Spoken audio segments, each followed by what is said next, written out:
Yes, good evening. Screen visible? Yes. Yes. uh, तो आज हम अकाउंट्स मॉड्यूल देखने वाले हैं। बेसिकली अकाउंट्स मॉड्यूल स्टार्ट करने से पहले प्री रिक्विजिट क्या है, वो भी हम देख लेंगे। वो उसके बाद में अकाउंट्स मॉड्यूल के मास्टर्स क्या है एंड देन रिसिप्ट जनरेशन, मतलब इसका एग्जैक्ट फ्लो कैसा है वो भी हम देखेंगे। तो let us start with accounts module. तो अकाउंट्स मॉड्यूल स्टार्ट करने के लिए सबसे पहले तो हर एक एकेडमिक ईयर में आपका जो ईयर सेमेस्टर है वो आपका सेट होना चाहिए। तो वो कैसे सेट करते हैं ऑलरेडी हमने देखा ही है एडमिन मॉड्यूल के टाइम पे।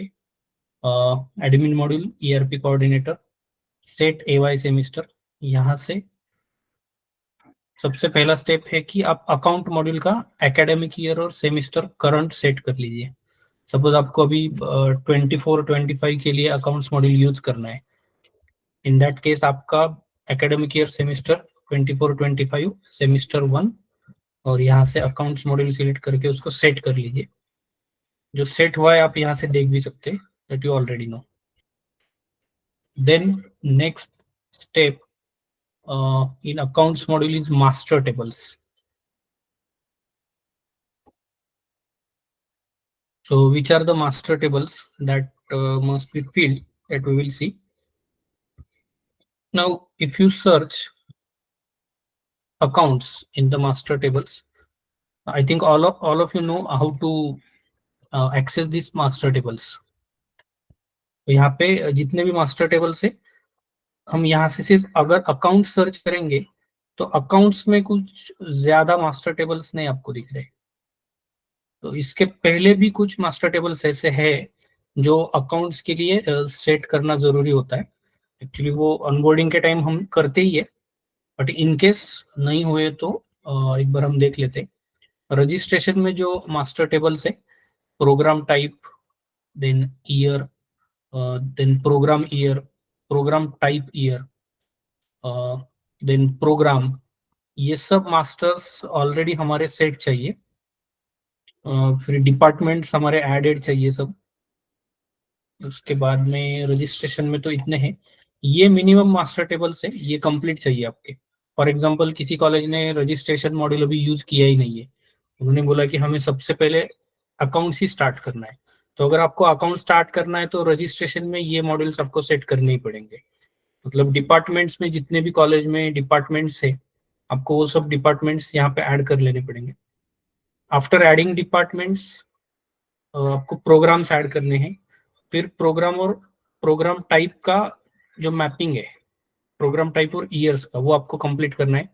जैसे बैचलर ऑफ इंजीनियरिंग कितने साल का कोर्स होता है? 4 साल का। So bachelor of engineering first year, second year, third year, final year, इसका मैपिंग आपको करना है ये प्लस बटन यूज करके। और यहाँ पे जो लास्ट ईयर है उसको इज लास्ट का फ्लैग ऑन करके देना है। सिमिलरली प्रोग्राम टाइप ईयर का मैपिंग होने के बाद में प्रोग्राम और ईयर का, हर एक ब्रांच का और ईयर का भी आपको मैपिंग करना पड़ेगा। जैसे कि यहाँ पे है artificial intelligence and data science first year, second year, third year and final year, तो इसका भी मैपिंग आपको करना पड़ेगा। तो हर एक प्रोग्राम के लिए उस कॉलेज में जितने भी ब्रांच या डिपार्टमेंट्स है, हर एक प्रोग्राम के लिए ये मैपिंग आपको कंपलसरी करना है। Then I think programme type और ईयर ये तो आपके ऑलरेडी ऐड होने ही चाहिए, तभी ये सब मास्टर टेबल्स आपके कंप्लीट हो जाएंगे। तो ये प्री रिक्विजिट है, अगर ये मास्टर्स आप नहीं भरते तो अकाउंट्स मॉड्यूल आप स्टार्ट नहीं करेंगे, कर नहीं पाओगे। उसके बाद में हम देखेंगे अकाउंट्स के क्या मास्टर्स है। तो जैसे हम मास्टर टेबल्स में अकाउंट सर्च करेंगे तो अकाउंट्स के रिलेटेड ये सब मास्टर यहाँ पे आ जाते हैं। सबसे पहला मास्टर है बैंक अकाउंट टाइप मास्टर।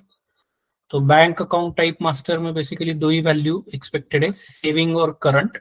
बाकी रिकरिंग, एफडी, डीमैट ये सब एक्सपेक्टेड नहीं है बिल्कुल भी। कॉलेज का जो अकाउंट होता है बैंक में, तो वो अकाउंट कौन से टाइप का है? इधर सेविंग और करंट, दो ही अकाउंट होते हैं मोस्टली कॉलेजेस के। तो you feel only two values, savings and current. उसके बाद में ad hoc fees purpose master. Ad hoc fees purpose master basically क्या होता है? एडमिशन फीस छोड़ के बाकी जो भी टाइप का फीस कॉलेज आपसे लेता है, जैसे लाइब्रेरी का फाइन हो सकता है किसी कॉलेज में, या फिर और कुछ भी अलग फी अगर लेना है कॉलेज को एडमिशन फी छोड़ के, तो वो सब टाइप का जो फी है वो हम एडॉक से ले सकते हैं। फाइन हो गया, चेक बाउंसिंग के चार्जेस हो सकते हैं, किसी स्टूडेंट से लेते हैं, जो फिक्स नहीं होता है अमाउंट, जिसका कोई भी हो सकता है, हर स्टूडेंट के लिए वो वैरी हो सकता है। वो सब फीस हम ad hoc fees purpose master table से सेट करेंगे। मतलब कौन से पर्पज के लिए या कौन से रीजन के लिए हमें फीस लेना है, वो पहले हमें यहाँ पे रीजन ऐड करने लेने हैं। जैसे यहाँ पे ऐड किया है, तो मोस्टली एटलीस्ट अदर फी एक ये रीजन तो आप ऐड करके रखो हर एक नए कॉलेज के लिए। ये होता है एड ऑफ फीस। उसके बाद में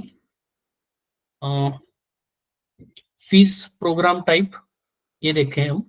फीस प्रोग्राम टाइप में जैसे रजिस्ट्रेशन में हमने प्रोग्राम टाइप्स ऐड किए हैं, सेम प्रोग्राम टाइप्स आपको फीस प्रोग्राम टाइप में ऐड करना है। यहाँ पे प्लस बटन है, उसका यूज करके आप ऐड करो। फीस प्रोग्राम टाइप होने के बाद में इंपॉर्टेंट जो है fees currency type. Currency type में करेंसी सेट करना है रुपीज में, बस एक ही वैल्यू रहेगा इसमें। करेंसी टाइप के बाद में फीस कंपोनेंट टाइप। कंपोनेंट मतलब आप जब भी फीस भरते हो कॉलेज में, तो रिसिप्ट में जो जो हेड आता है, tuition fee, development fee, I card fee वगैरह वगैरह, जो भी हेड आपको दिखता है उसको हम कंपोनेंट बोलते हैं। तो उन कंपोनेंट्स को भी हमने दो टाइप में डिवाइड किया है। तो सबसे पहले तो हमें कंपोनेंट टाइप्स ऐड करने हैं। कंपोनेंट टाइप्स बाय डिफॉल्ट दो ही रहेंगे हमारे, रेगुलर फीस कंपोनेंट्स और सोशल वेलफेयर फीस कंपोनेंट। तो जो फीस स्टूडेंट पे करता है उसको हम रेगुलर फीस कंपोनेंट बोलते हैं, और स्कॉलरशिप अमाउंट जो भी स्टूडेंट को गवर्नमेंट की तरफ से अकाउंट में आता है उसका भी रिसिप्ट कॉलेज को जनरेट करना पड़ता है, वो सब कंपोनेंट सोशल वेलफेयर में आते हैं। तो बेसिकली दो कंपोनेंट्स के टाइप आप ऐड करो, regular and social welfare. Once component types are added, we can go for fees component. Fees component में क्या क्या कंपोनेंट्स हो सकते हैं, तो कॉलेज जितने भी कंपोनेंट आपको बोलता है आप उतने ऐड करके ले सकते हो। जैसे कि सबसे पहले यहाँ पे ऐड किया है ट्यूशन फी, तो प्लस बटन यूज करो, यहाँ पे कंपोनेंट का नाम टाइप करो ट्यूशन फी। फिर यहाँ पे उसका collection order, display order set करना है आपको। फिर कंपोनेंट टाइप क्या है, रेगुलर कंपोनेंट है या सोशल वेलफेयर का है, वो भी सेट करना है। टैली ग्रुप ऑप्शनल रखो आप और सेव करो।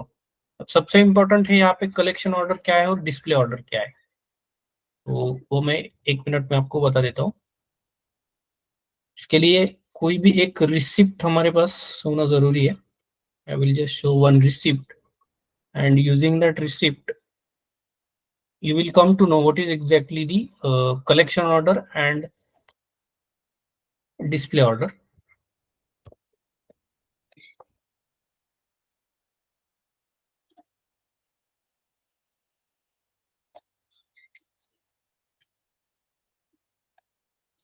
तो ये रिसिप्ट है मेरे पास।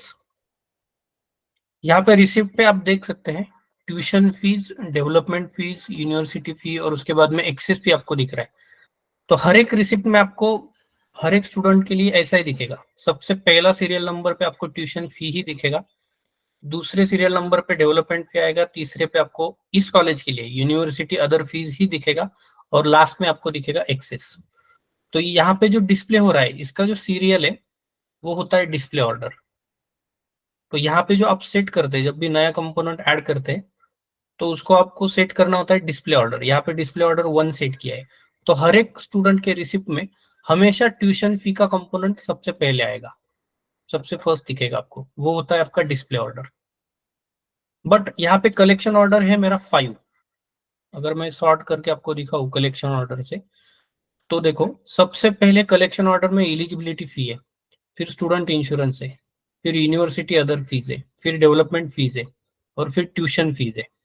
अब ये कलेक्शन ऑर्डर बेसिकली क्या होता है, दैट आई विल एक्सप्लेन। से फॉर एग्जांपल कोई कॉलेज में फीस जो है 1 लाख रुपीज फीस है।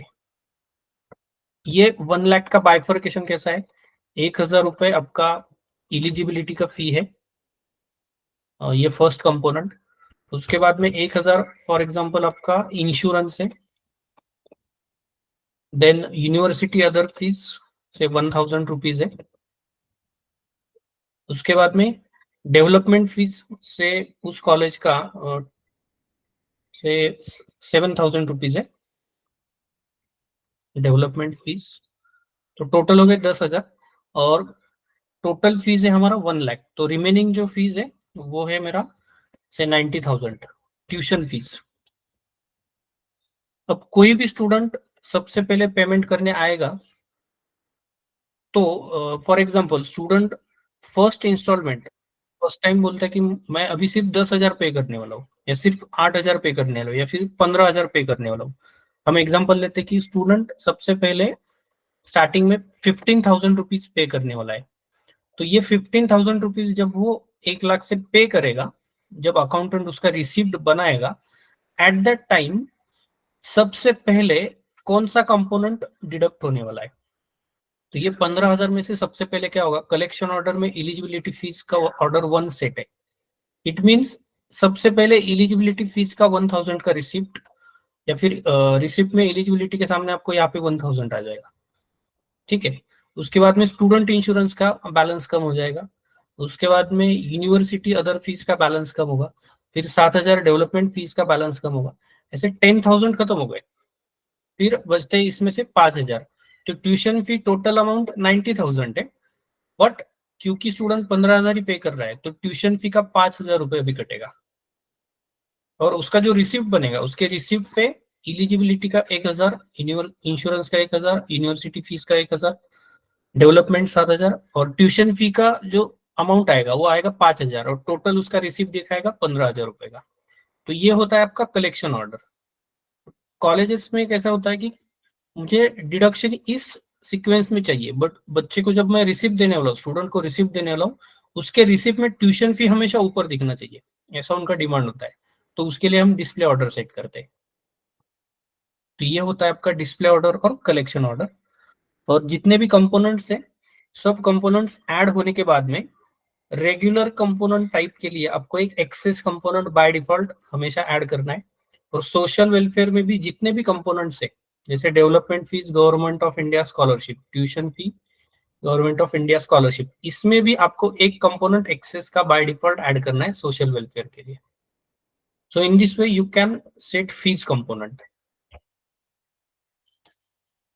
नेक्स्ट, फीस कंपोनेंट सेट होने के बाद में बाकी हम मास्टर्स फिल करेंगे, जैसे कि पेमेंट मोड है। पेमेंट मोड में स्टूडेंट कौन से पेमेंट मोड यूज कर सकता है, जैसे cash, student can pay the amount in cash, student NEFT, RTGS, IMPS कर सकता है, या फिर वो डीडी या चेक दे सकता है कॉलेज को, या फिर वो यूपीआई से पे कर सकता है। और अगर किसी कॉलेज में पेमेंट गेटवे इंटीग्रेटेड है और स्टूडेंट डायरेक्टली उसके ईआरपी अकाउंट से पेमेंट कर रहा है तो वो ऑनलाइन मोड में आ जाता है। तो ये सब पेमेंट मोड्स हमें बाय डिफॉल्ट कॉलेजेस में ऐड करने हैं। इसमें जो कैश का मोड है, इसको देखो, फ्लैग जो है बैंक डिटेल्स नहीं चाहिए, क्योंकि बच्चा कैश में भर रहा है। अगर कैश में ले रहा है तो कैश मोड के लिए मुझे बैंक डिटेल्स की जरूरत नहीं है। ये कंपोनेंट स्टूडेंट को दिखना भी नहीं चाहिए उसके लॉगिन में, क्योंकि कैश का रिसिप्ट स्टूडेंट नहीं बनाएगा, अकाउंटेंट बनाने वाला है। तो इसके लिए इसको ऑफ रखते हैं हम। सो अकॉर्डिंगली ये सब कंपोनेंट्स हम ऐड कर लेंगे और उसके फ्लैग्स हम सेट कर लेंगे।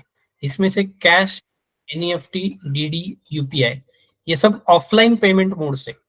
ऑफलाइन मींस यहाँ पे पेमेंट गेटवे इन्वॉल्व नहीं है। ऑनलाइन वाला जो लास्ट वाला मोड है, ये ऑनलाइन पेमेंट मोड है, मतलब इसमें पेमेंट गेटवे इन्वॉल्व है। इसके लिए ऑफलाइन पेमेंट मोड का फ्लैग इसके लिए ऑफ है और बाकी सब ऑन है। इसको हमें बैंक डिटेल्स भी चाहिए, स्टूडेंट को विजिबल भी चाहिए ऑनलाइन, इसको यूटीआर नंबर भी एप्लीकेबल होता है। तो ये सब इसके लिए हमने ऑन रखा है।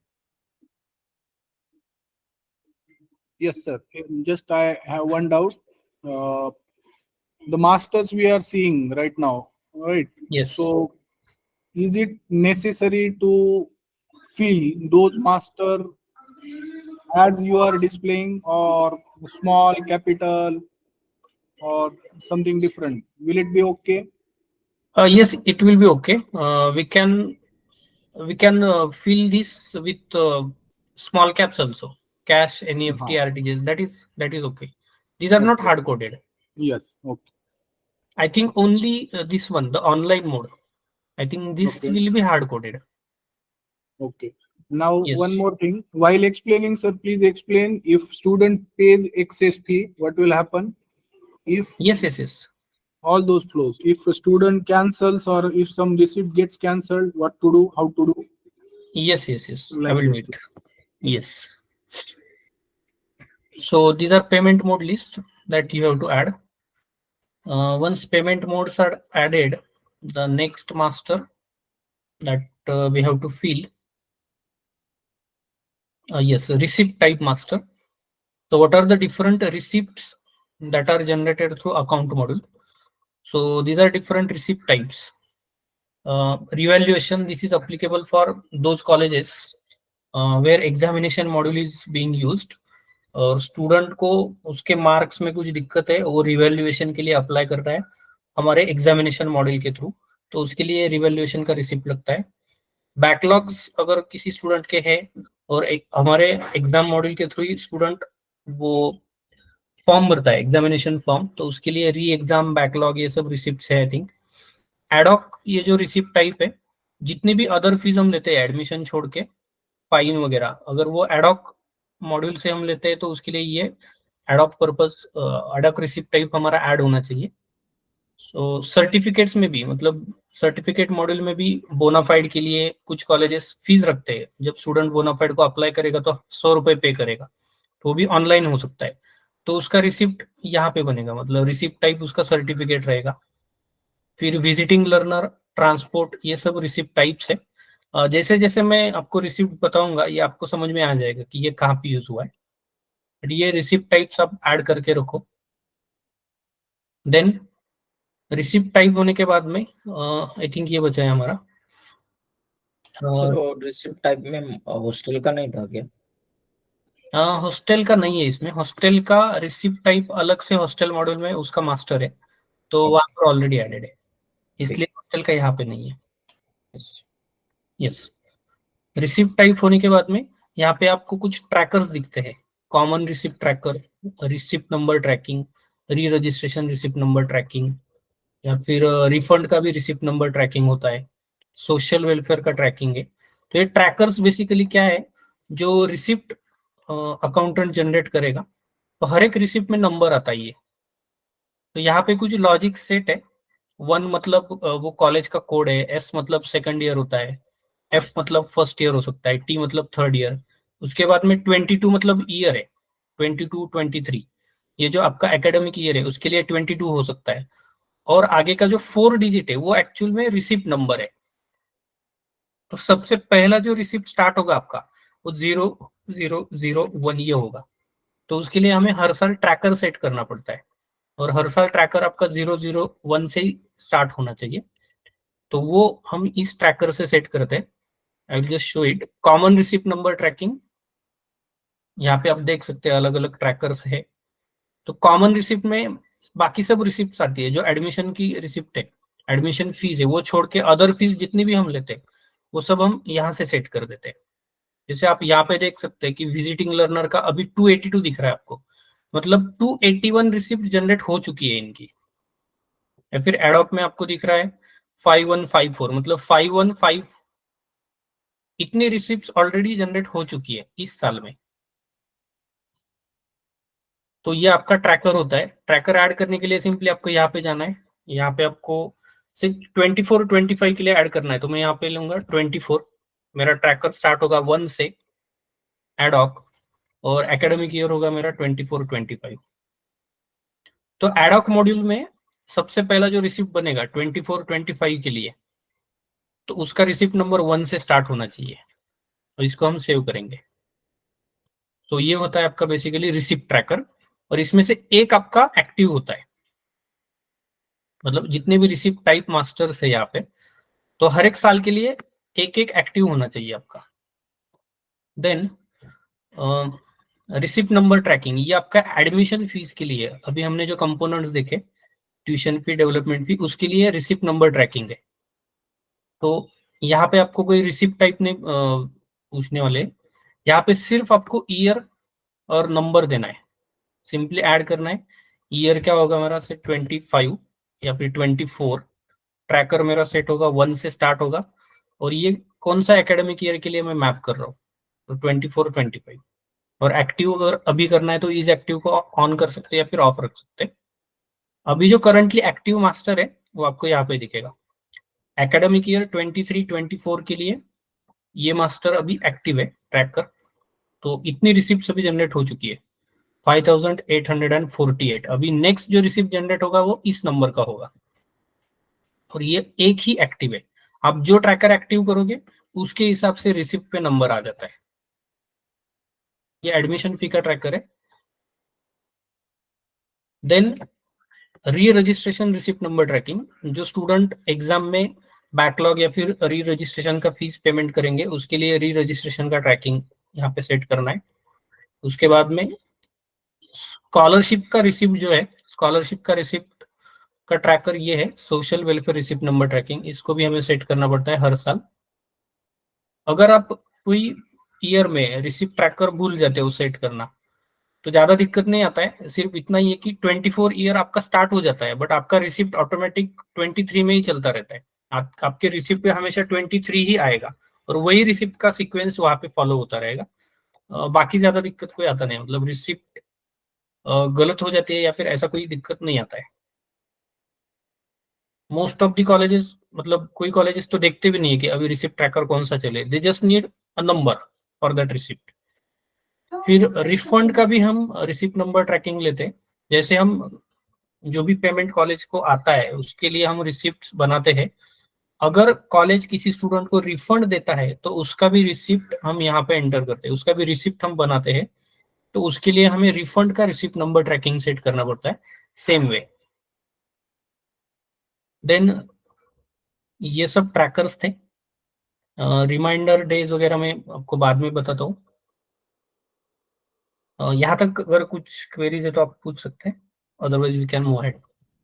हाँ सर, एडॉक फीस मास्टर्स आहे ना, ad hoc fees purpose master, yes, तो 1 मिनिट ओपन करा। ओके।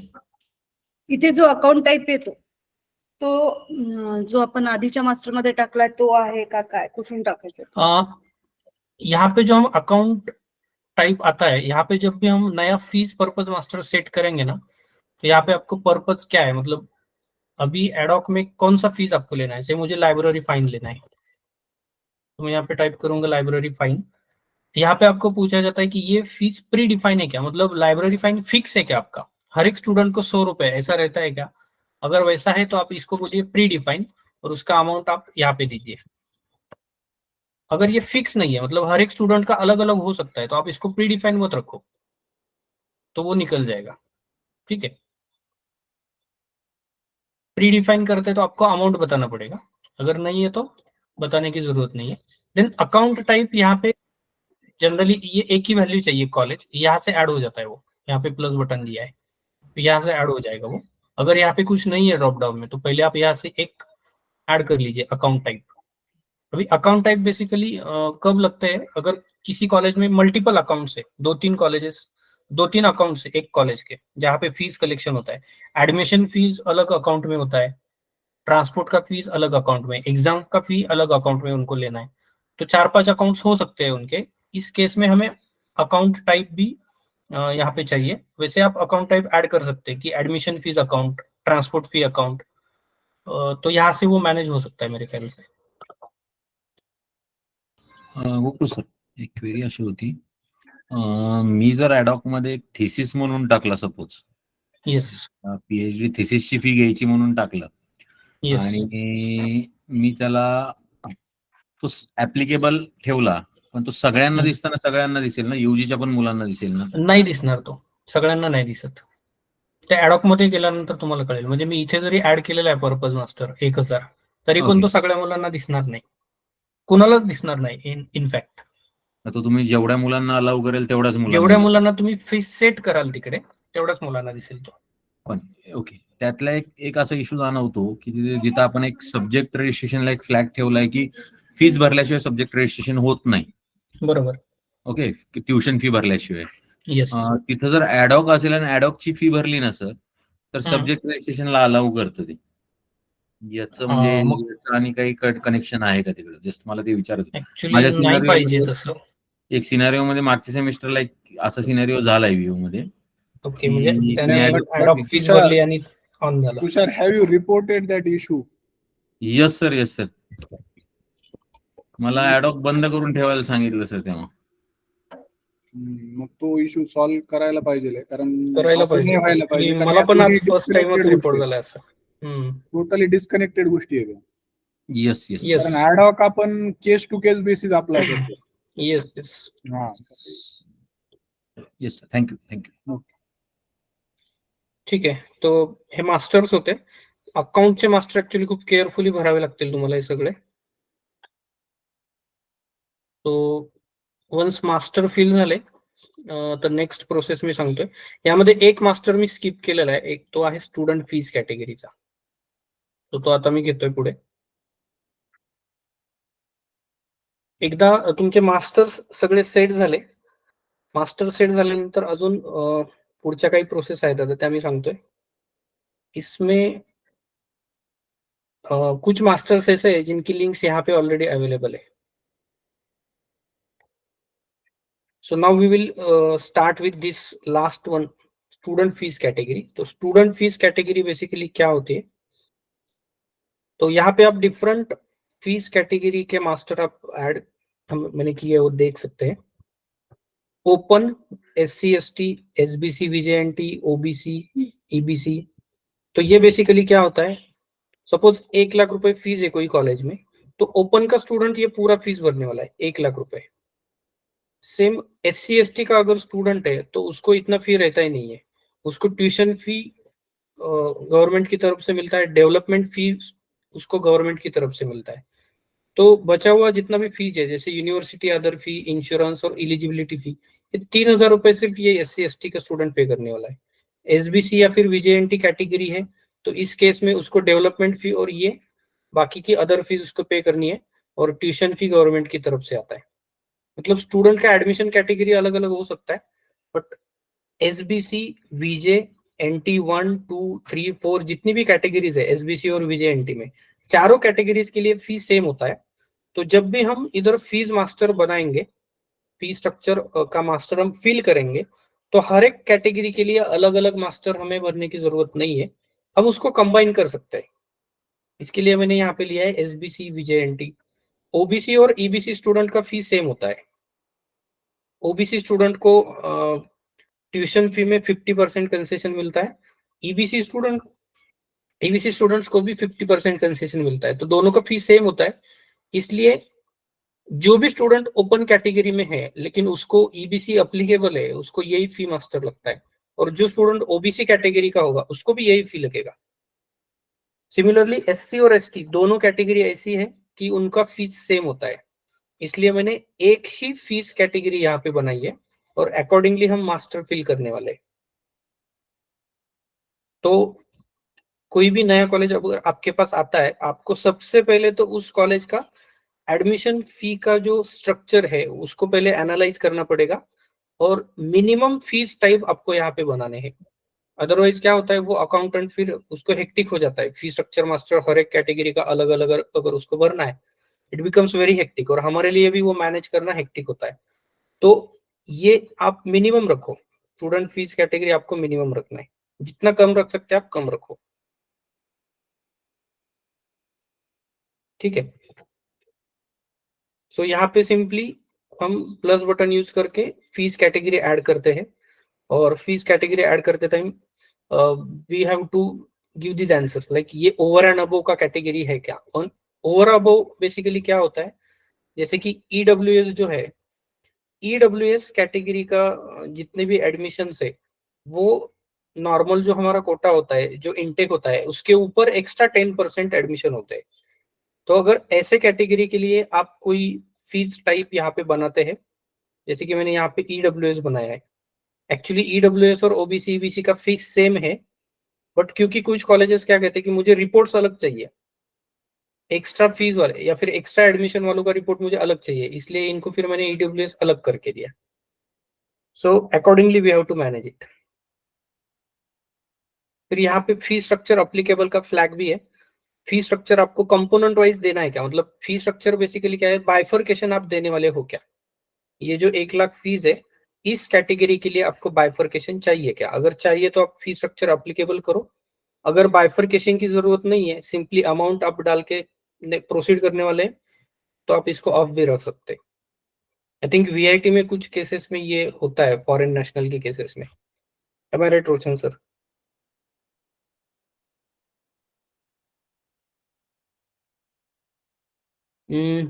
यस. सो फीस कैटेगरी होने के बाद में नेक्स्ट हम देखने वाले हैं कि फी स्ट्रक्चर हम कैसे सेट करते हैं.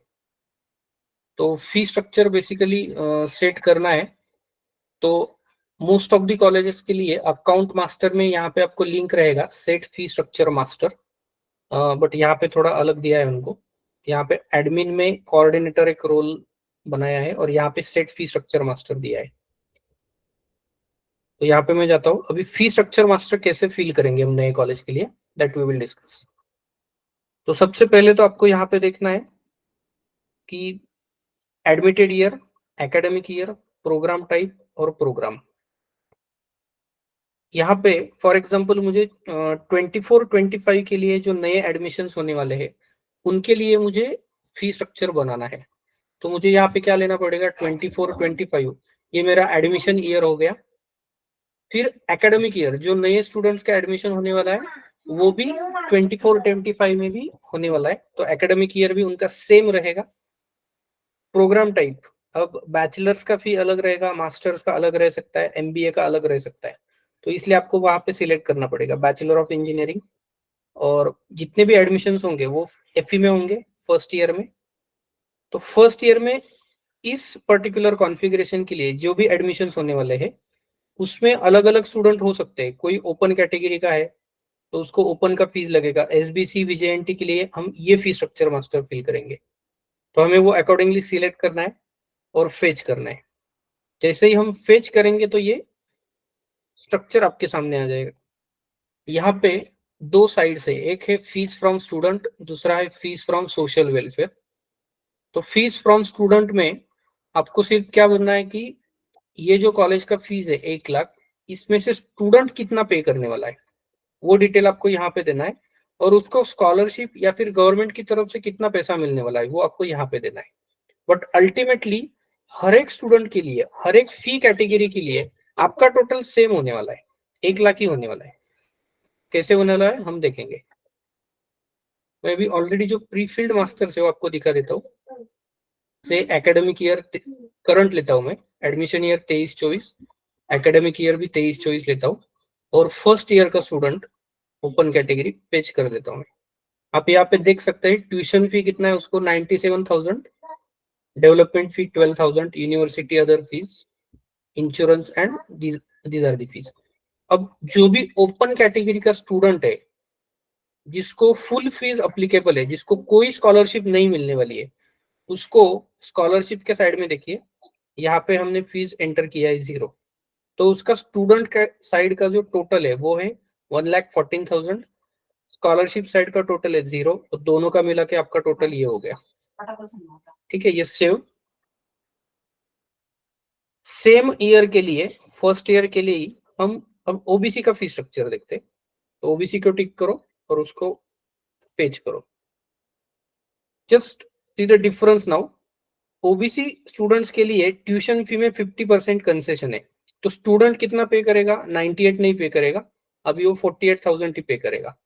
बट उसको डेवलपमेंट फी, अदर फी, एलिजिबिलिटी, इंश्योरेंस ये पूरा भरना है. इसलिए स्टूडेंट के साइड में वो सब वैल्यूज हमने एंटर कर दिए. और ट्यूशन फी में उसको जो कंसेशन है 50%, उसका रिमेनिंग अमाउंट कौन भरने वाला है, तो रिमेनिंग अमाउंट उसको सोशल वेलफेयर डिपार्टमेंट से एज ए स्कॉलरशिप मिलने वाला है. और वो अमाउंट कॉलेज अकाउंट को आता है और कॉलेज को उसका रिसिप्ट भी बनाना पड़ता है. इसके लिए हमें वो अमाउंट यहाँ पे मेंशन करना है 48,000. तो सोशल वेलफेयर के साइड में देखिए फीस कितना है 48, स्टूडेंट साइड में फीस है 65,000, दोनों मिला के उस स्टूडेंट का फीस हो गया 1,14,000। अब कोई भी कैटेगरी लो, जिस कॉलेज में स्कॉलरशिप अप्लीकेबल है, किसी भी कैटेगरी का आप फी स्ट्रक्चर निकालो, टोटल फी आपका सेम ही रहने वाला है। सिर्फ चेंज क्या होगा कि स्टूडेंट को कितना पे करना है, गवर्नमेंट की तरफ से कितना आने वाला है, सिर्फ इतना ही चेंज होने वाला है। से एक एसबीसी का लेते हैं।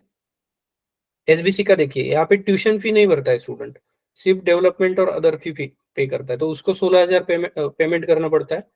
बाकी का उसका ट्यूशन फी पूरा 98,000 जो भी है गवर्नमेंट की तरफ से आएगा, तो हम यहाँ पे उसका एंट्री करते हैं।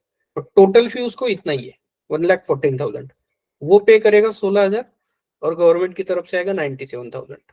कॉलेज को हर एक स्टूडेंट का फी इतना ही मिलने वाला है, कोई भी कैटेगरी का होने दो, ओपन होने दो, एसबीसी एससी कुछ भी कैटेगरी होने दो, कॉलेज को अमाउंट सेम मिलेगा। सिर्फ कौन दे रहा है ये डिफर करेगा, स्टूडेंट अलग अमाउंट देगा और गवर्नमेंट की तरफ से अलग आएगा।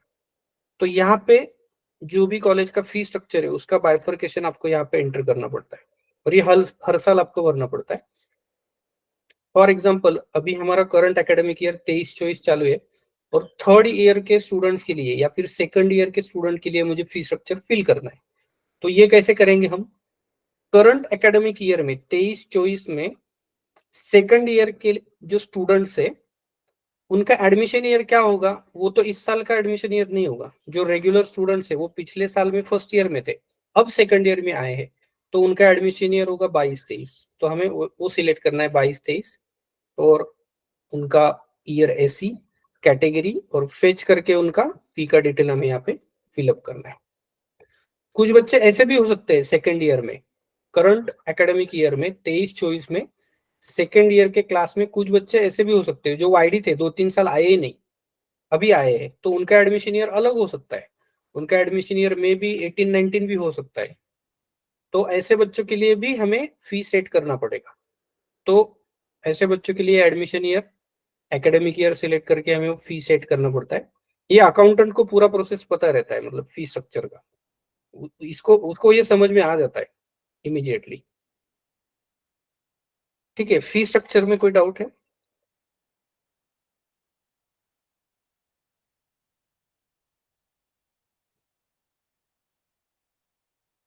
If not, then I can move ahead.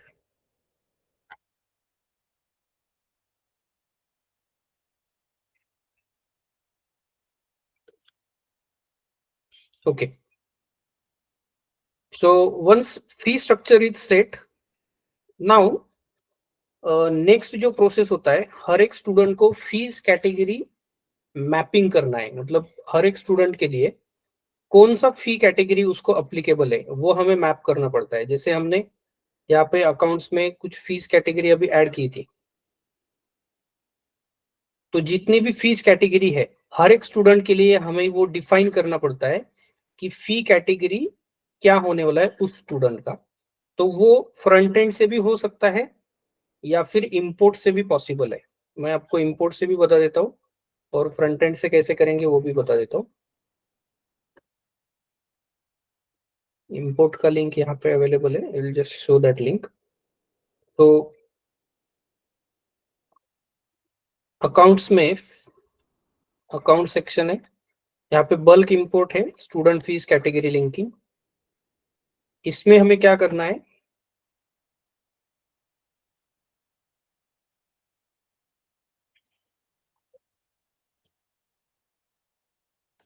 हमें डिटेल्स फिल करने हैं स्टूडेंट्स के।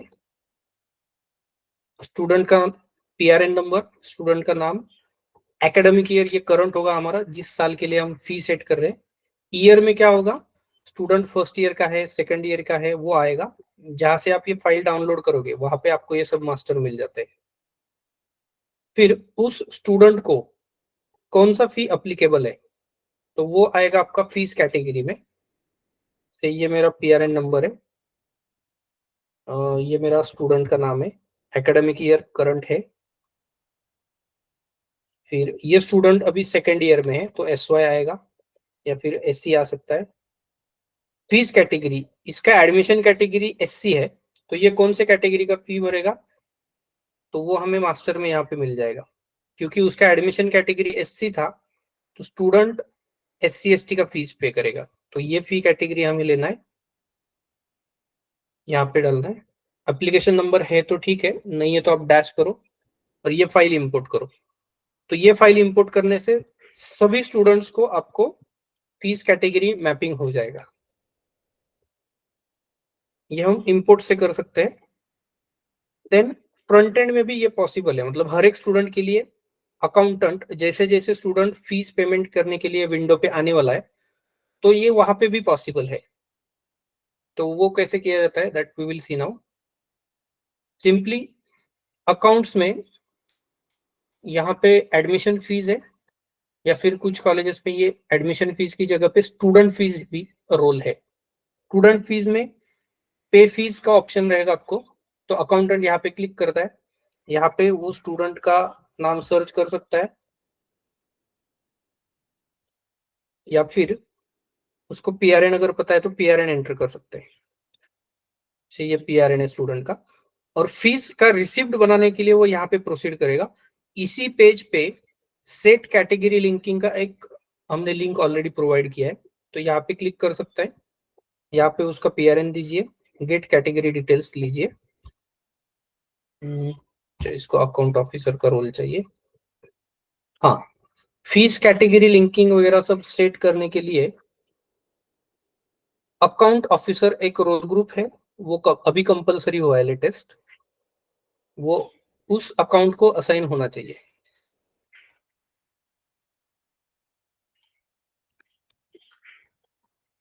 तो मेरे अकाउंट को मैं असाइन कर लेता हूँ account officer.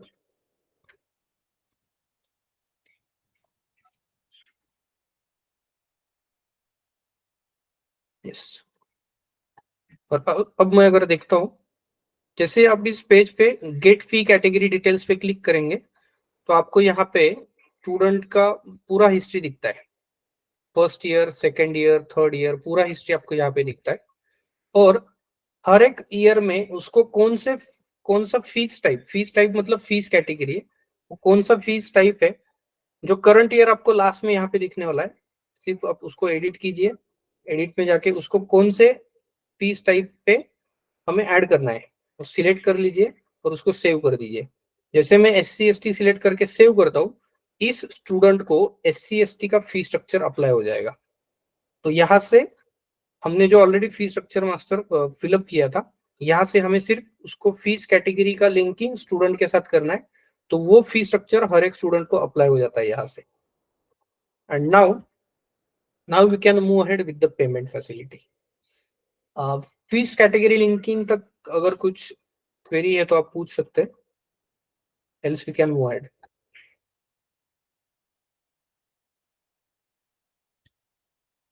No doubts? Next, अब जैसे ही फी स्ट्रक्चर लिंकिंग कंप्लीट कर लेते हैं हम, तो now students can pay their fees, या फिर अकाउंटेंट, अगर स्टूडेंट विंडो पे आते हैं पेमेंट करने के लिए तो अकाउंटेंट उनका फीस एक्सेप्ट करके रिसिप्ट बना सकते हैं। Now we are talking about only the admission fees here, so let us discuss that flow कि हम एडमिशन फीस हम कैसे एक्सेप्ट करेंगे, क्या क्या मोड से स्टूडेंट्स कैसे पे कर पाएंगे और उसका रिसिप्ट कैसे बनाएंगे।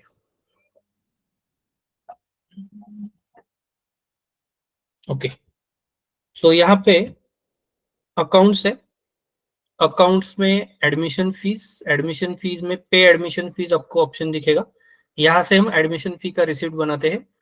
इन सम ऑफ द कॉलेजेस वो रोल अलग हो सकता है, जैसे कि यहाँ पे अकाउंट्स है, अकाउंट्स में यहाँ पे एडमिशन फीस आपको नहीं दिखेगा, यहाँ पे रोल का नाम है स्टूडेंट फीस। स्टूडेंट फीस में यहाँ पे fees payment, so it can be different, but वही लिंक है। फीस पेमेंट को हम आने वाले हैं। जैसे फीस पेमेंट के पेज पे हम आएंगे, हमें इंश्योर करना है कि हर एक स्टूडेंट को हमने फीस कैटेगरी का लिंकिंग किया है, आइदर थ्रू फ्रंट एंड और through the Excel upload facility. वो होने के बाद में ही हम उसका स्टूडेंट का फीस पेमेंट एक्सेप्ट कर सकते हैं और रिसीप्ट भी ले सकते हैं। सो यहाँ पे सिंपली आपको स्टूडेंट का एडमिशन फीस एक्सेप्ट करने के लिए या फिर रिसिप्ट बनाने के लिए आपको यहाँ पे PRN एंटर करना है, या फिर we can search by name also. Proceed पे क्लिक कीजिए। जैसे ही आप प्रोसीड पे क्लिक करते हैं, तो नए कॉलेज का दिखा देता हूँ आपको।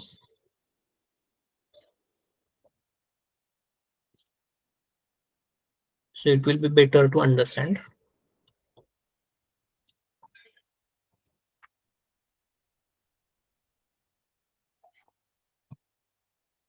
ये देखिए, तो आपको ऐसे एंट्रीज दिखेंगी यहाँ पे। फर्स्ट ईयर का एंट्री दिखेगा, सेकंड ईयर का एंट्री दिखेगा, थर्ड ईयर का अगर है तो थर्ड ईयर का एंट्री दिखेगा। जितनी भी एंट्रीज है वो उतनी एंट्रीज आपको यहाँ पे दिखने वाली है, उसके क्लास की, डिवीजन की। तो यहाँ पे आपको सबसे पहले तो इंस्टॉलमेंट आपको क्रिएट करना पड़ेगा। से स्टूडेंट का टोटल फीस है 63,000। अब स्टूडेंट आपके सामने विंडो पे है और स्टूडेंट बोलता है कि मैं अभी सिर्फ 50,000 पेमेंट करने वाला हूँ, बाकी पेमेंट मैं बाद में करने वाला हूँ। तो इन दैट केस आपको यहाँ पे इंस्टॉलमेंट क्रिएट करना पड़ेगा। तो इंस्टॉलमेंट क्रिएट करने के लिए यहाँ पे एक प्लस बटन दिया जाता है। यहाँ पे क्रिएट इंस्टॉलमेंट का जो टेबल है, सेल है, यहाँ पे आपको प्लस बटन मिल जाएगा। जैसे ही आप यहाँ पे प्लस बटन पे क्लिक करोगे तो नीचे एक विंडो ओपन हो जाता है। यहाँ पे आपको देना है कि स्टूडेंट अभी इंस्टॉलमेंट में कितना पेमेंट करने वाला है। फॉर एग्जांपल अभी यहाँ पे देखिए 12,900 पेमेंट बाकी है स्टूडेंट का। अब स्टूडेंट आके बोलते हैं कि मुझे ये 12,900 मुझे 2 इंस्टॉलमेंट में भरना है, अभी मैं 5,000 पे करने वाला हूँ। सो इन दैट केस मुझे सिंपली क्या करना है, करंट इंस्टॉलमेंट जो है वो मैं करूंगा 5,000 रुपए का।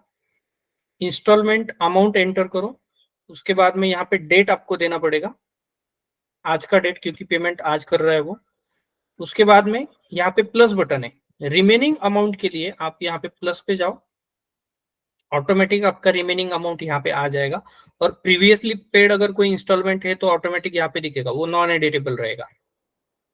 तो 5,000 एंटर करने के बाद में प्लस पे क्लिक करो तो रिमेनिंग अमाउंट इस इंस्टॉलमेंट में ऑटोमेटिक आएगा। You can ask the student कब आप नेक्स्ट पेमेंट करने वाले हैं। ये सेकंड इंस्टॉलमेंट, थर्ड इंस्टॉलमेंट का पेमेंट डेट सिलेक्ट कीजिए, रिमार्क डालिए और उसको सेव कर दीजिए। जैसे आप सेव करेंगे, इंस्टॉलमेंट क्रिएटेड सक्सेसफुली। अब यही पेज को मैं आपको रिफ्रेश करके दिखा रहा हूँ। नाउ यू कैन सी, पहले 50,000 उसने ऑलरेडी पे किया है।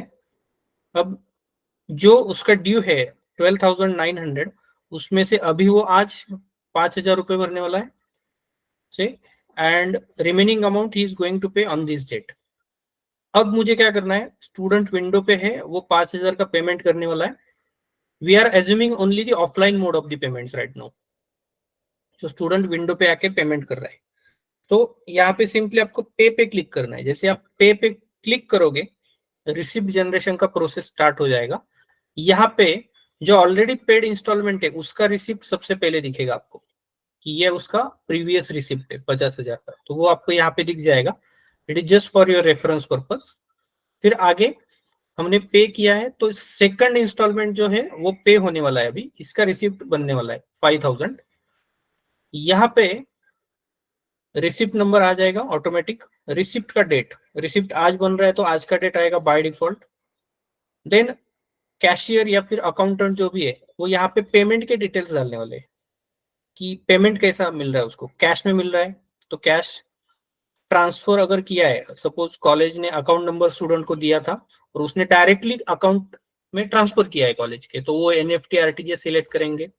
अगर स्टूडेंट DD या फिर चेक दे रहा है अकाउंटेंट को तो DD चेक लीजिए, या फिर UPI पेमेंट कर रहा है तो UPI लीजिए। ऑनलाइन ये जो मोड है ये हमेशा पेमेंट गेटवे के केस में ही आता है, तो ये ऑफलाइन पेमेंट में जहाँ पे अकाउंटेंट रिसिप्ट बनाएगा वहां पे अप्लीकेबल नहीं है फिलहाल। फॉर एग्जांपल स्टूडेंट अभी कैश पेमेंट कर रहा है तो मोड कैश रहेगा आपका। यहाँ पे ट्रांजैक्शन नंबर आपका आना चाहिए, कैश पेमेंट के लिए ट्रांजैक्शन नंबर नहीं आएगा, बट अगर आपका NEFT पेमेंट है यहाँ पे तो इधर आपको उसका UTR नंबर, ट्रांजैक्शन नंबर जो भी है वो यहाँ पे एंटर करना है। फिर ये ट्रांजैक्शन कब हुआ था, रिसिप्ट आप आज बना रहे हो बट स्टूडेंट ने 4 दिन पहले आपके अकाउंट पे पैसे ट्रांसफर किए हैं और आपको वो पैसे ऑलरेडी 4 दिन पहले ही कॉलेज को मिल चुके हैं, तो इन दैट केस यहाँ पे उस ट्रांजैक्शन का एक्चुअल जो डेट है वो यहाँ पे आने वाला है। ये जो डेट है ये ट्रांजैक्शन डेट है, यहाँ पे जो डेट है वो रिसिप्ट का डेट है। रिसिप्ट डेट और ट्रांजैक्शन डेट अलग अलग हो सकता है, कैश के सिनारियो में वो सेम होगा। कैश में रिसिप्ट डेट और ट्रांजैक्शन डेट अलग नहीं चलेगा, बाकी सब सिनारियो में अलग हो सकता है। देन ऑटोमेटिकली अगर ये एनईएफटी है तो आपको यहाँ पे बैंक भी बताना पड़ेगा, अगर कैश है तो बैंक की जरूरत नहीं है, या फिर इसमें हमने कैश ये भी बैंक ऐड कर चुका है, so you can select it. Then payment amount है यहाँ पे बाय डिफॉल्ट, क्योंकि हमने 5,000 का इंस्टॉलमेंट किया था और पे कर रहे थे, तो यहाँ पे 5,000 रुपए का इंस्टॉलमेंट के लिए हमने पेमेंट डिटेल्स ऐड किए। अब वो 5,000 रुपीज का बाइफर्केशन यहाँ पे आ जाएगा। जो 5,000 है वो अभी कहाँ पे जा रहा है, देखिए डेवलपमेंट फी में जा रहा है, क्योंकि बाकी जो है आईडी कार्ड, बोरो कार्ड, इंश्योरेंस, ये ऑलरेडी पेड है। उसने कुछ पेमेंट ऑलरेडी किया था 50,000 का वगैरह, तो उसमें ये कंपोनेंट्स ऑलरेडी हमने कलेक्ट कर चुके हैं। जो हमने कलेक्शन ऑर्डर कुछ देर पहले डिस्कस किया, अकॉर्डिंग टू दैट अभी ये पेमेंट, इनके सामने कोई पेमेंट ड्यू है नहीं, तो यहाँ पे 0 ही आएगा। अभी ड्यू क्या है, डेवलपमेंट और ट्यूशन फी ड्यू है। तो डेवलपमेंट फी के सामने अकॉर्डिंग टू कलेक्शन ऑर्डर उसने 5,000 अमाउंट ले लिया।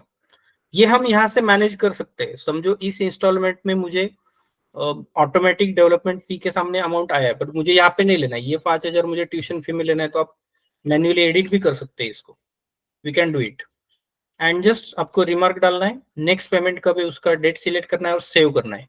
जैसे ही हम सेव करेंगे तो रिसिप्ट जनरेट हो जाएगा वहां पे स्टूडेंट का, ऐसा रिसिप्ट आपको दिखेगा।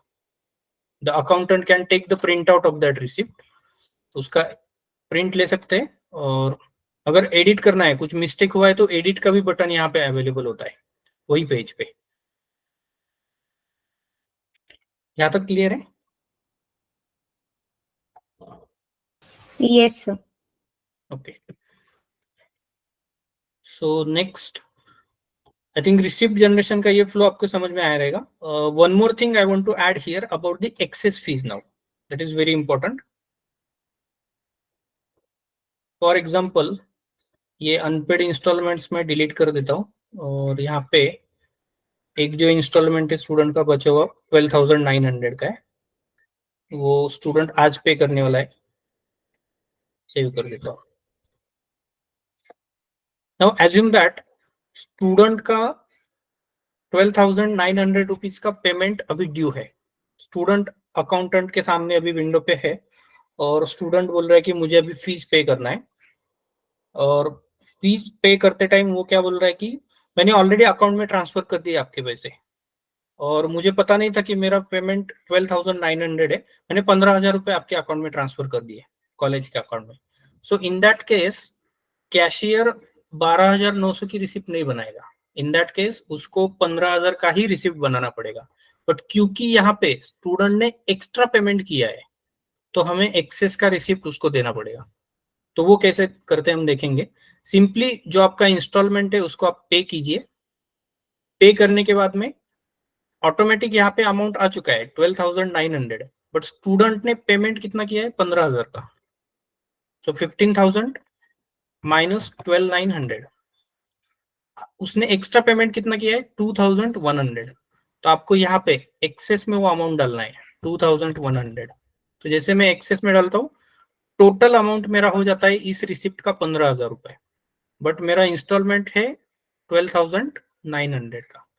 Now you can proceed. यहाँ पे आप पेमेंट मोड वगैरह सिलेक्ट कीजिए, ट्रांजैक्शन नंबर, ट्रांजैक्शन का डेट, बैंक, ये सब आप यहाँ पे एंटर कर दीजिए।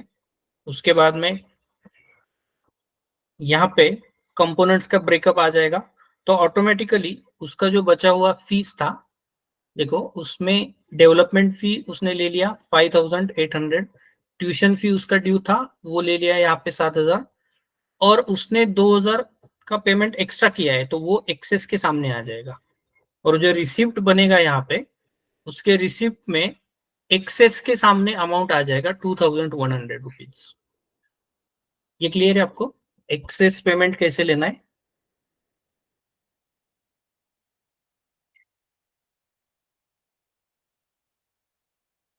Yes or no? Yes, sir. Okay. So ये एक्सेस का फ्लो गया. One more thing we have to note over here.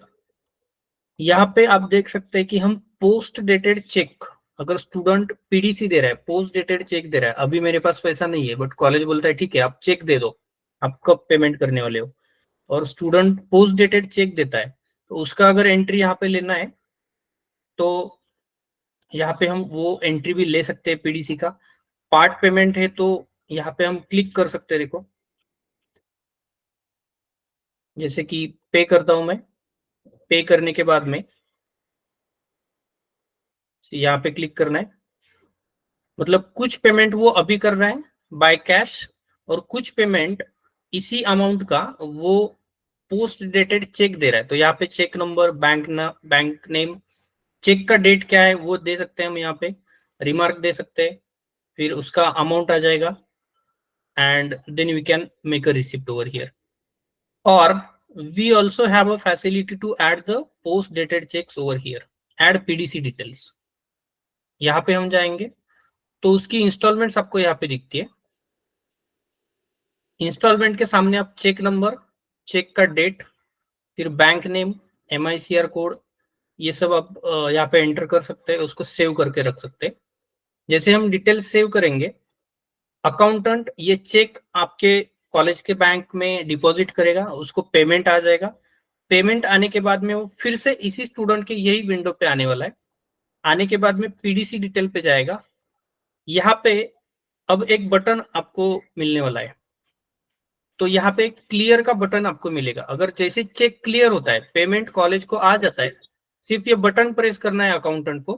Clear का बटन जैसे वो प्रेस करेगा, प्रेस करने के बाद में ऑटोमेटिक उसका चेक का रिसिप्ट जनरेट हो जाएगा. यहाँ पे अगर बाय चांस स्टूडेंट ने जो चेक दिया था वो उसने पेमेंट किया ही नहीं, मतलब या तो फिर वो बाउंस हो गया, या फिर उसने फिर से दूसरे दिन आके बोला कि मुझे वो चेक वापस चाहिए और मैं आज फिर से कैश पेमेंट करता हूँ, इन दैट केस यहाँ पे डिसेबल का भी एक बटन रहेगा.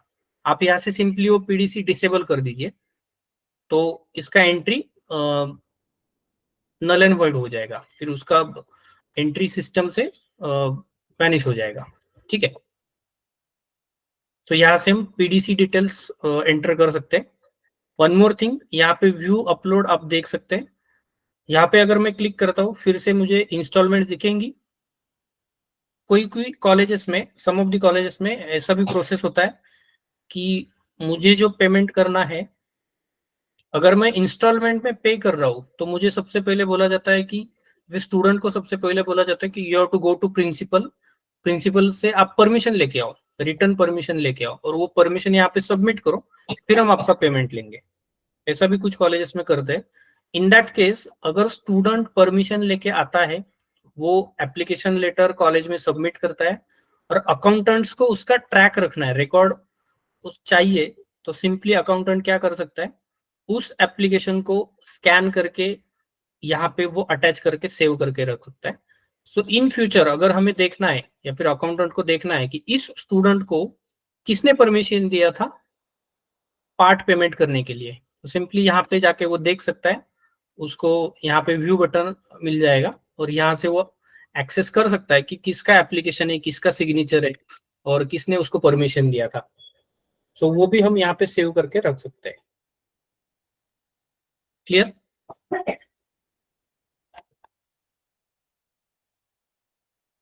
यस. स्टुडंटला पण फॅसिलिटी आहे का? हम्म? स्टुडंट साइडला पण फॅसिलिटी आहे? नाही, ही फॅसिलिटी स्टुडंट साइडला नाही आहे सर, पण स्टुडंट साइडला अपलोड केलेलं ऍप्लिकेशन दिसतं. अच्छा, पण मग ते अकाउंटंट ते म्हणाले आम्ही असं किती करत बसणार ना? आणि डिपेंड करतं ऍक्च्युली कॉलेज टू कॉलेज, त्यांना ते पाहिजे किंवा नाही. ओके. ऍक्च्युली या कॉलेजेसची रिक्वायरमेंट तशी होती की नाही ते आम्हीच अपलोड करू, स्टुडंट काही पण अपलोड करू शकतात, पुन्हा ते व्हॅलिडेट कोण करणार, असं पण आहे. नाही, त्याचं ऍप्लिकेशन आलंय आणि इकडून हम्म. बघून त्यांनी पार्ट पेमेंट केलं, म्हणजे इकडनं केलं तर हम्म. अकाउंटंट करतीलच ना व्हॅलिडेशन त्याचं. हा, अकाउंटंट करतीलच, पण यांच्या केसमध्ये त्यांनी मागितलं नव्हतं, तर आपण त्यावेळेस दिलं नाही. आय गेस आपण ते करू शकतो पण तसं जर मागितलं तर. येस कारण की काय होईल की अकाउंटंट म्हणलं अरे एवढे पेमेंट्स आहेत जे इन्स्टॉलमेंट केलेले आहेत हो ते प्रत्येकाचं कशाला टाकत बसेल मी. बरोबर आहे. नाही काही केसमध्ये होऊ शकतं तसं. It will depend college to college. या कॉलेजने मागितलं की नाही आमच्याकडे अकाउंटंट करेल, ते आम्हाला असंच पाहिजे, स्टुडंट काही पण अपलोड करेल, आम्हाला एनी हाऊ परत व्हेरीफाय करावंच लागणार आहे ना, मग आम्हीच अपलोड करतो. येस सो त्यामुळे मग त्यांनी ते स्टुडंट साईडचं नको म्हटले, स्टुडंटला दिसू देत फक्त. सो हे जे ऍप्लिकेशन आहे याचा अजून एक ऍक्च्युली यूज आहे डिपार्टमेंट्सकडं, किंवा नंतर समजा नोड यूज साठी स्टुडंट येत असेल, at that time we have one ledger, account laser.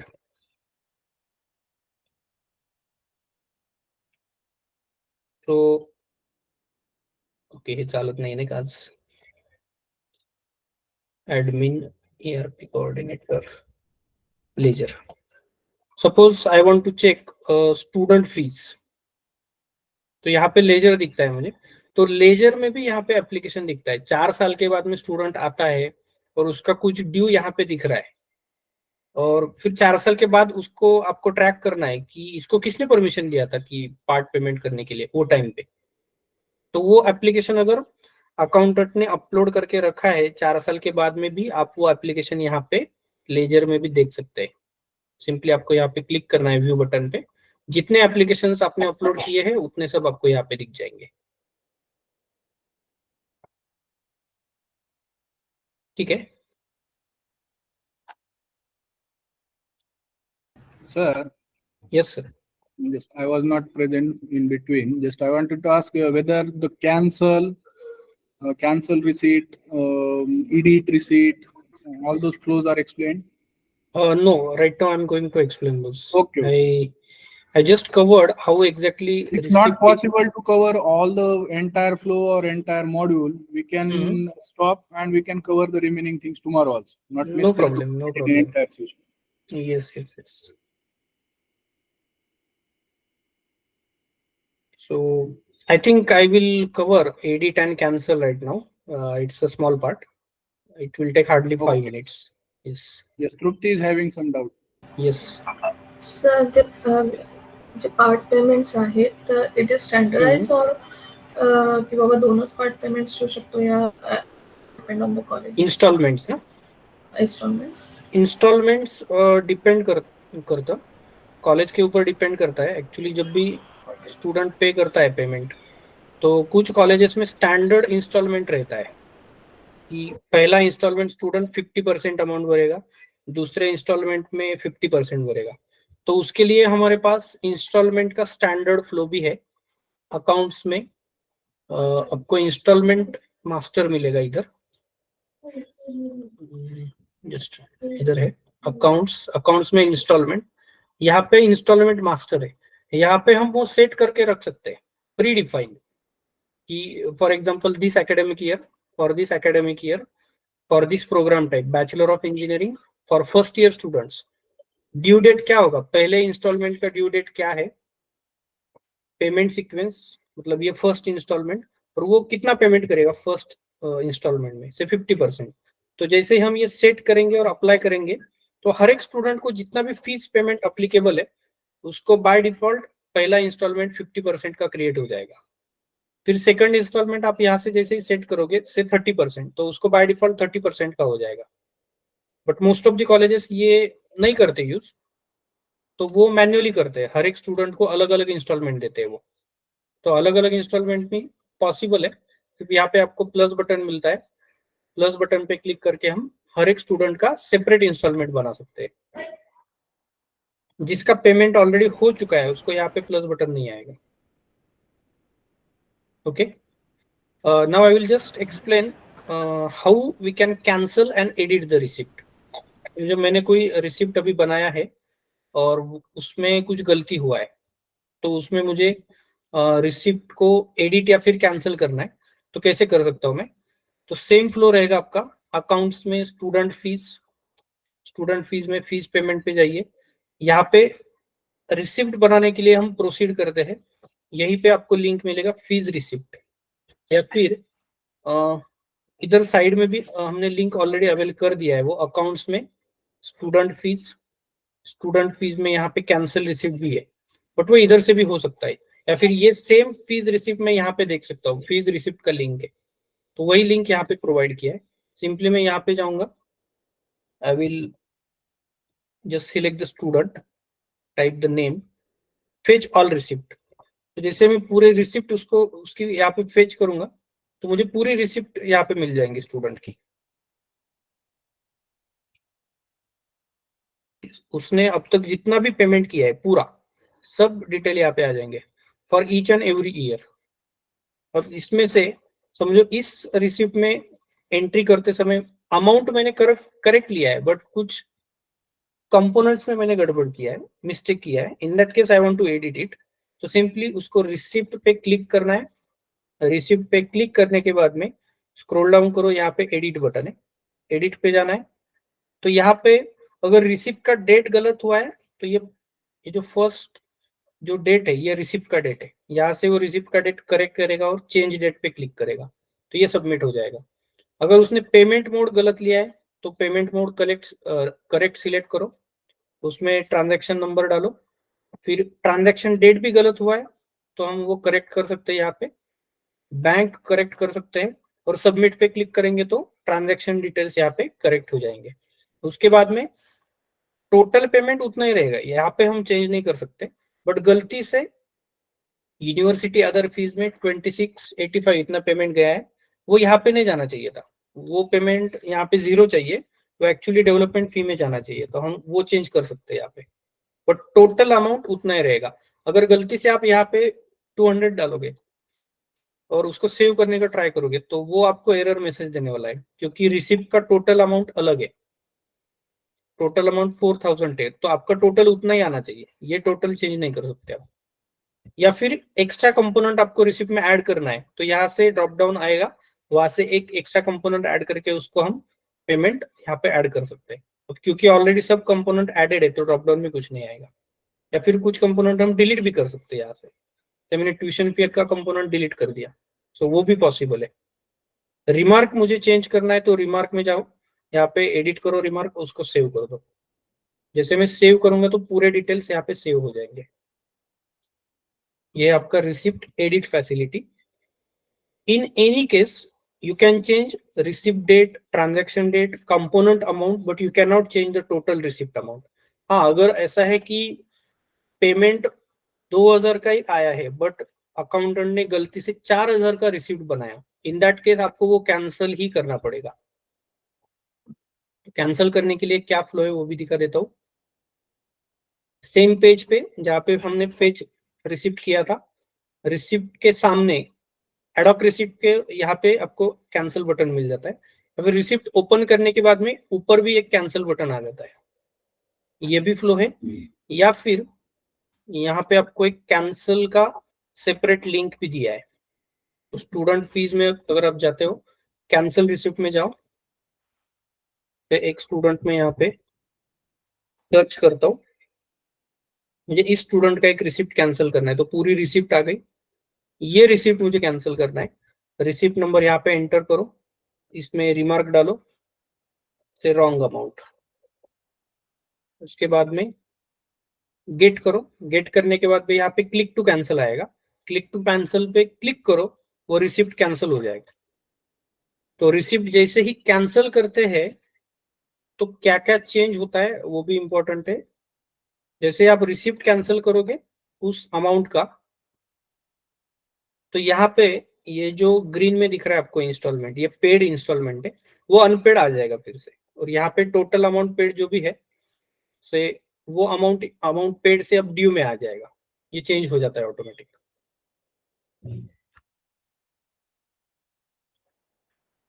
ठीक है, तो this is how we can cancel और एडिट द रिसिप्ट्स। अभी तक हमने जितना भी देखा है वो सिर्फ और सिर्फ एडमिशन फी पेमेंट का ही देखा है। We are yet to cover the remaining type of payments. Ad hoc payment है, इवेंट फीस है, मैनुअल रिसिप्ट भी है, ऑलमोस्ट 4-5 फ्लो और है that we have to cover. Sir, how to Yes. change like total amount? No we can not Depends change the on total amount. नहीं, total amount change करना ही नहीं आता है और करना भी नहीं चाहिए। अगर ऐसा हम देते हैं तो अकाउंटेंट कुछ भी करेगा, मतलब वो फ्रॉड कर सकता है। इसके लिए नहीं टोटल सर, अमाउंट अगर कभी भी बाय चेंज नहीं मिस्टेकली करते। रॉन्ग एंटर किया हो तो तो कैंसिल करो receipt in that Okay. Case. Only option is cancel the receipt and make the correct one. Yes sir.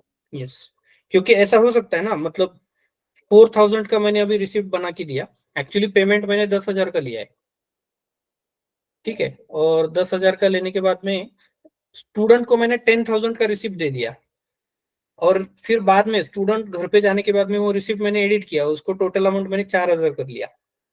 तो मैनेजमेंट को जो रिपोर्ट जाने वाला है रिसिप्ट का, उसमें रिसिप्ट का अमाउंट कितना दिखेगा? 4,000 दिखेगा। Yes sir.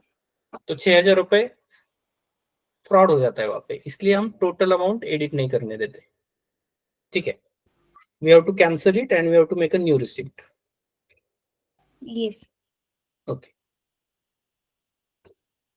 Any other question? Yes, see, this is very important module. So every customer support must have knowledge about this, because other modules may run or institute may prefer to run or not, but they will definitely run this module because all the institutes are working for this module only. So every Yes. customer support should have the knowledge of this particular module, how to set up this. Okay, so if you are having any doubt, please ask.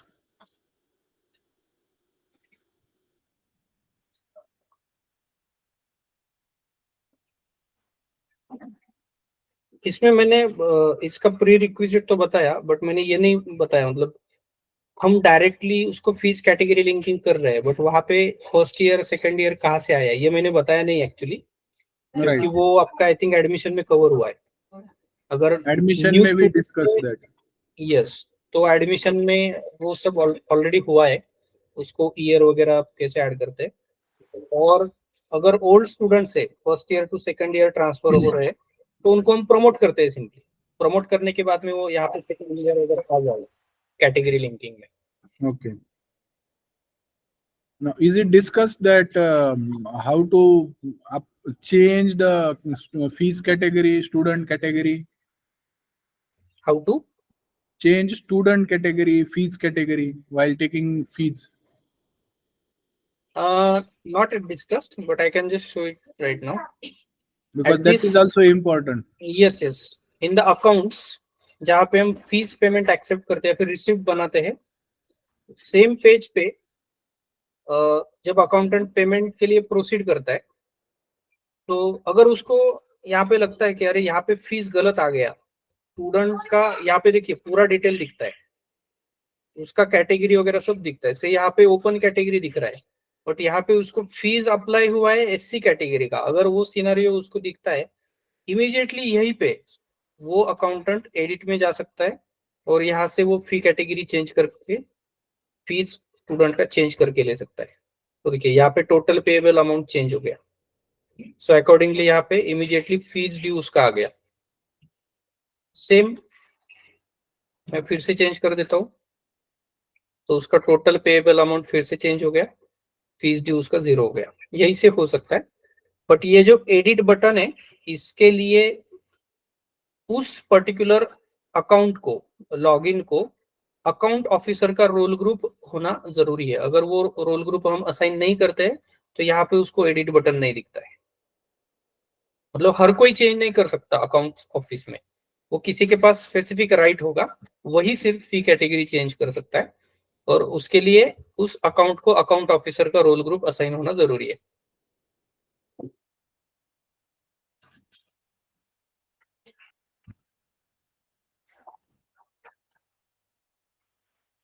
Yes. One more thing to be noted, जब भी accountant proceed करेगा आपको training में उनको ये clear बताना है कि यहाँ पे आपको ठीक से देखना है।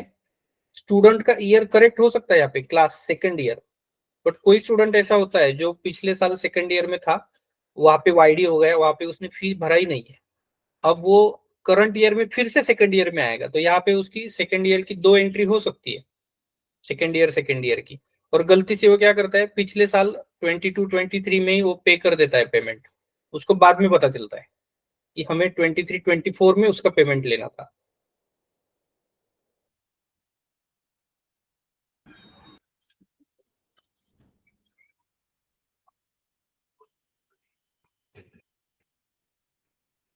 Okay, Gokul sir, I think we can stop here. Yes, Whatever the remaining part that we may cover in tomorrow's session. yes. Okay. Stop the recording.